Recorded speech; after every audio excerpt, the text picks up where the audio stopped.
Hey everybody, what is going on? I hope you guys are all doing well, and welcome to another tutorial video. In this video, I'm going to be explaining to you guys how you can add the Google Tag Manager to your site on Squarespace. So let's get right into it. As you can see, currently I'm on the main page of my Squarespace site. From here, what you're going to do is click on the Pages section under Website, and it'll bring you to your Pages options. Once you're here, scroll all the way down until you get to Utilities and click on Website Tools. Here under Custom Code, you'll see two different options. You'll see Custom CSS and you'll see Code Injection. What you want to select is Code Injection, so let's get right into it. Now, once you're here, you'll see the header and the footer sections, and these are the two sections that you're going to want. You'll also see the log page section, the order confirmation page, the order status page, etc. You're not going to need any of that. You just need the header and the footer. Now, from here, you need to go into your Google Tag Manager and you need to open up your install instructions. And once you're here, you're going to copy this code into the head of the page. So let's just click that, and we're going to go to our Squarespace site,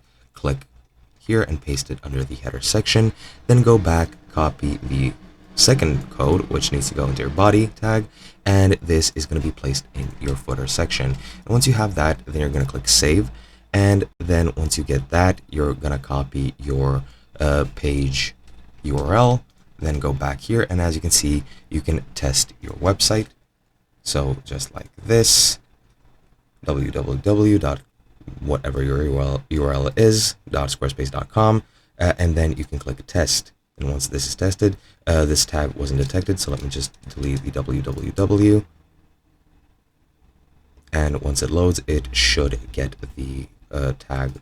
For some reason, it doesn't want to, but that should have worked. It might happen because my site is private. I didn't put it public yet because I don't have a domain, neither do I have a paid subscription. But if you have a paid site, you should test this, and your tag should be detected on your website once you've saved all the options.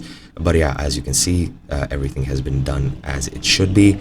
And yeah, that is pretty much what you're supposed to do. I'm sorry that I couldn't show you this step since, of course, my site isn't public, but it is what it is. Hope you guys enjoyed, and I'll be seeing you guys in another video.